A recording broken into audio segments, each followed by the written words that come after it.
What's going on, Juju Lifestyle? Welcome back to another vlog, and today I'm touching on another common subject that a lot of people ask questions about pretty much everywhere, whether they're new or old. Some people still haven't figured this out, and that's the issue of how do you handle shipping with dropshipping, and how do you avoid that wait period and all those customer complaints and all that bullshit that pretty much every Shopify store has to deal with, unless they're like a brick and mortar store, or they order their products and hold them in, actually hold the physical products and then ship them out themselves, which kind of defeats the purpose of dropshipping. Well, here's one thing that I've done and that helps out a lot, but this is only if your store sells pretty much like high ticket items or things that you could put a hefty price tag on and still have people buy it. So like watches for example, you can do this with, and pretty much anything else clothing wise you can pretty much do it with.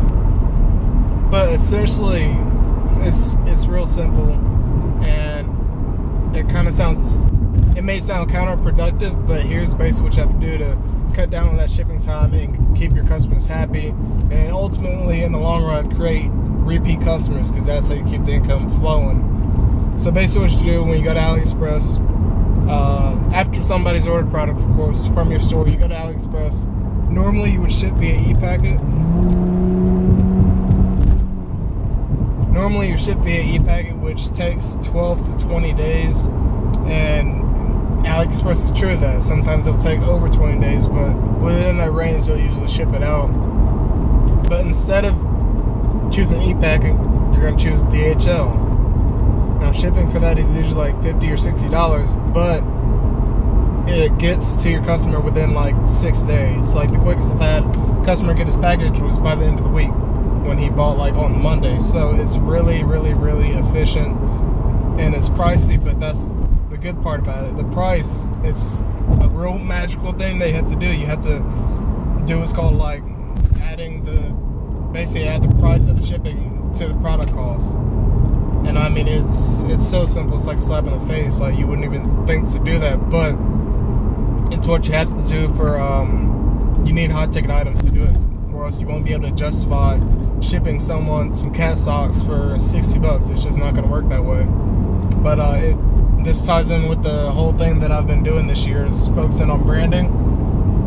And with that branding, of course, you're going to have higher ticket items in your store. Instead of it costing maybe $40 or even $30 on your store for maybe something that costs $10 or $20, you're going to include that $50 on top of it, just because that's what the shipping's going to cost. It's going to bump that price up to like say $70 or $80, and instead of stopping there and keep your profit margin at $10, you want to add another $50 or $60 to that, so that you can increase your profit margin that much more. Because if you're going to increase it, you might as well do it in a way that bumps up your profit margins, so you don't have to just like sell higher ticket items and still get the same result on profit wise, because you're ultimately going to be doing more work.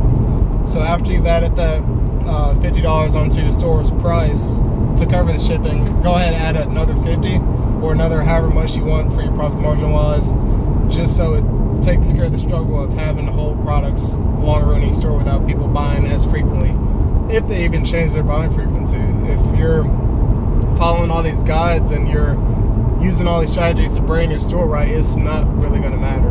Like, you could brand your store, and another store that doesn't have branding could sell the same product, but you can sell for 10 times more, just because you have that influence within the community of the customers you're basically selling to. So it's really simple, really easy. All you have to do is get the calculator out, do a little math, and basically just include that price, and instead of using e-packet, just use solely DHL, because it will get there within a week.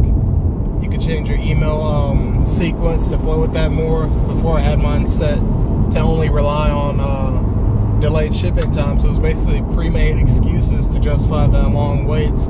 But now I can use this to my advantage by changing those emails and focusing more on product marketing, because they will want to buy more as long as I'm getting the product to them faster.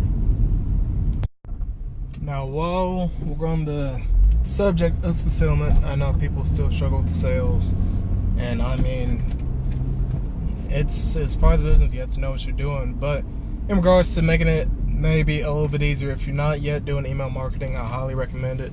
And there's simple techniques that you can use. Not really techniques, just like being proactive about it. Like, don't just like, if the idea of email marketing goes in your mind and you think to yourself like, I should be doing that, but you haven't. You've been saying that for the past like year or so, then you need to start doing it. And all you really need to do is connect MailChimp to your store. I mean, it's free, so it's like, why not? And MailChimp even like took the burden out of all the this dude's driving crazy. Like, writing up a whole bunch of emails and like formatting it from scratch. Like, they have automated templates on there ready for you to implement in your store. Whether it's like abandoned cart emails or just like a frequent email you want to go out to customers who have bought before who haven't been back in like a month or so. And you can have them like automatically set up an email to go out just to them, and it'll keep them engaged and keep that recurring revenue coming back in. On top of that, those automated emails, what you can do also is custom make an email. And I do this pretty much every week now. Is I'll basically come out with a new product every week, and then once I release that product, I not only promote that on Instagram, Twitter, Facebook, on any social media platform that I have, but I also send an email out that says new product or new this just released, pre-order yours now and receive like express shipping or something like that. Just something to entice them to go ahead and purchase it. And it's the little details that you can do in your store that'll really change the game. So you just gotta have that mindset to be proactive. Like, if you run out of stuff to do, find something to do and just implement it in your store. And I guarantee if you just take these little steps, you'll find results. You'll start getting some sales coming in. And it doesn't always have to be advertisements. Like, that's what everybody thinks. They think that you have to run ads. And honestly, I recommend that you do. But you have to get this shit down before you even think about putting more money into the pot. Because, I mean, you can't just keep fueling the fire if there's no fire to start with. So, just little things. But that's it for this little video. I talked about how to deal with customer complaints and how to avoid that altogether without bullshitting your complaints. All you gotta do is just like pay the little extra to ship it faster, but make the customer pay for it. I mean, it's that simple.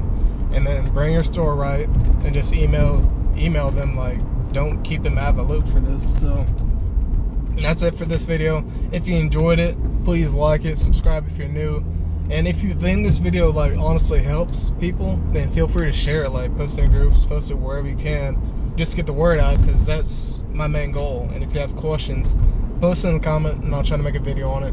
But I'll catch you guys in the next Shopify tutorial.